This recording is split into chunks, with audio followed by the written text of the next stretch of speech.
दोस्तों बहू के खिलाफ किसी भी तरीके की हिंसा होने पर डोमेस्टिक वायलेंस एक्ट का सपोर्ट होता है दोस्तों, लेकिन दामाद के साथ मारपीट या किसी भी हिंसक घटना के खिलाफ कोई भी सपोर्ट नहीं होता है दोस्तों। और सेक्शन 498A के अनुसार घरेलू हिंसा सिर्फ और सिर्फ बहू के प्रति मानी जाती है दोस्तों। और 304B दहेज अधिनियम का जिक्र है दोस्तों, जिसके अनुसार किसी भी महिला की शादी के 7 साल के अंदर मौत हो जाती है और ऐसा दर्शाया जाता है कि उसके परिवार वाले दहेज की मांग कर रहे थे दोस्तों, तो परिवार समेत दामाद जेल जा सकता है दोस्तों। और दामाद को कम से कम 10 साल की जेल होगी।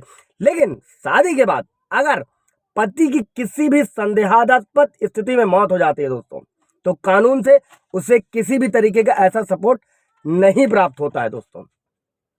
तो उत्तर प्रदेश के हाई कोर्ट ने एक अहम फैसले में कहा है कि आश्रित कोटे से जुड़े मामलों में घर की बहू का बेटी से ज्यादा अधिकार है दोस्तों। इसके साथ ही सरकार ने 5 अगस्त 2019 के आदेश में बदलाव करने का निर्देश दिया था। तो हाईकोर्ट ने कहा था कि उत्तर प्रदेश वितरण के विनियम का नियंत्रण आदेश 2016 में बहू को परिवार की श्रेणी में नहीं रखा गया दोस्तों। सिर्फ इसी वजह से बहू को उसके अधिकारों से वंचित नहीं किया जा सकता है और परिवार में बहू का अधिकार बेटी से ज्यादा होता है दोस्तों।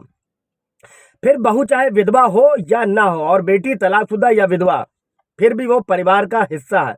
और संपत्ति को लेकर भी दोस्तों लोगों के मन में कई सवाल होते हैं दोस्तों, खासतौर पर जब प्रॉपर्टी पिता या ससुर की हो। किसी के स्वामित्व का दावा कौन कर सकता है दोस्तों। जय नमस्कार, मैं एडवोकेट आशीष मिश्रा। दोस्तों आज हम लोग इन्हीं मुद्दों को बहुत अच्छे तरीके से समझने वाले हैं दोस्तों।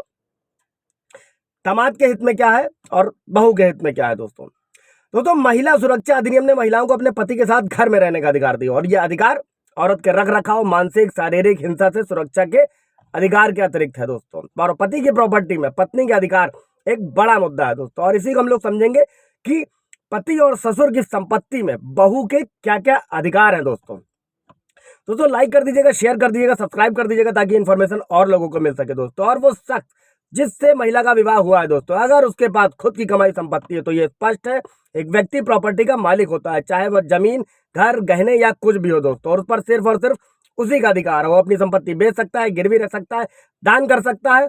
ये सभी अधिकार उसके पास सुरक्षित होते हैं दोस्तों। इसके बाद आते हैं दोस्तों कि सास ससुर की संपत्ति पर बहू का क्या अधिकार है। सास ससुर की संपत्ति पर तो दोस्तों सास ससुर की प्रॉपर्टी पर बहू का कोई अधिकार है, ना ही उसके जीवित रहते, ना ही उनके देहांत के बाद, मरने के बाद महिला संपत्ति पर क्लेम कर सकती है।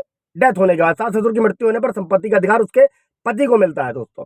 पति के डेथ के बाद ही ऐसा हो सकता है। हालांकि पहले पति और उसके बाद सास ससुर की मौत हो गई, ऐसी स्थिति में महिला को संपत्ति का अधिकार मिल जाता है दोस्तों। और इसके लिए जरूरी है कि सास ससुर ने वसीयत किसी और के नाम ट्रांसफर ना की हो दोस्तों। साथ में इतना ही नहीं, माता पिता की आज्ञा के बिना उनका बेटा भी उनके घर में नहीं रह सकता है दोस्तों। ये कानून है।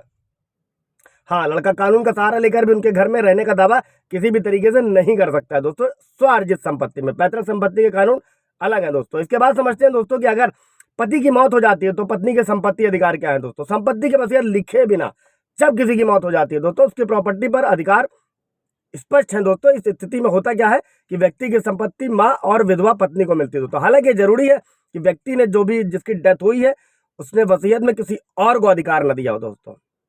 इसके बाद आते हैं दोस्तों कि दामाद को किन हालात में सास ससुर की संपत्ति में हक मिलेगा। दोस्तों कानून के हिसाब से दामाद को जायदाद में हिस्सा नहीं मिलता है। सास ससुर इच्छा से दामाद को प्रॉपर्टी में हक दे सकते हैं। हाँ, अगर लड़की के मायके वाले लड़की को गिफ्ट या उपहार के तौर पर कोई जमीन या संपत्ति दी है और उस संपत्ति के पेपर बेटी के नाम है, किसी कारण से उसकी मौत हो जाती है, तो उस संपत्ति पर दामाद का अधिकार होगा। लेकिन इसकी भी कुछ शर्तें हैं दोस्तों, उसको समझ लेते हैं कि दोनों के बच्चे होने चाहिए और बच्चे ना होने पर संपत्ति पर कोई अधिकार नहीं होगा। इसके लिए वो कोर्ट में क्लेम करके भी कुछ हासिल नहीं कर सकता है दोस्तों दामाद। इसी के साथ में हिंदू उत्तराधिकार अधिनियम 1956 के अनुसार अगर किसी कारण से पति की डेथ हो जाती है तो उसके नाम से जो भी संपत्ति होगी उस पर उसकी पत्नी का अधिकार होगा दोस्तों। और इस अधिनियम के पारित होने के बाद किसी हिंदू महिला के पास 3 तरीके की संपत्ति होगी दोस्तों।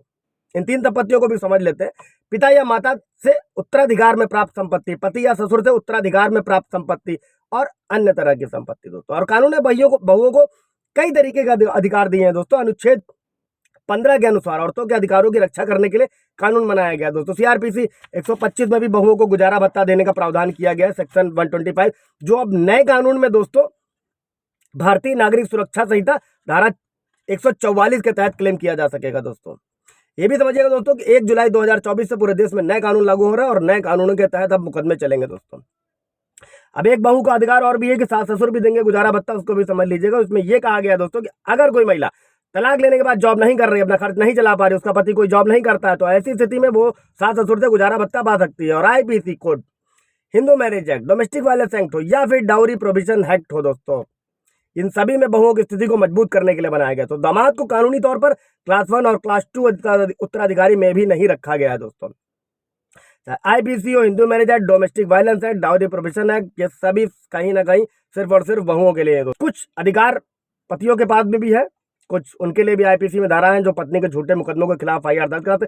मैंने पीछे वीडियो बनाया हुआ है दोस्तों, आप जाकर देख सकते हैं। कोई सवाल जवाब होगा दोस्तों पूछ लीजिएगा। Thank you.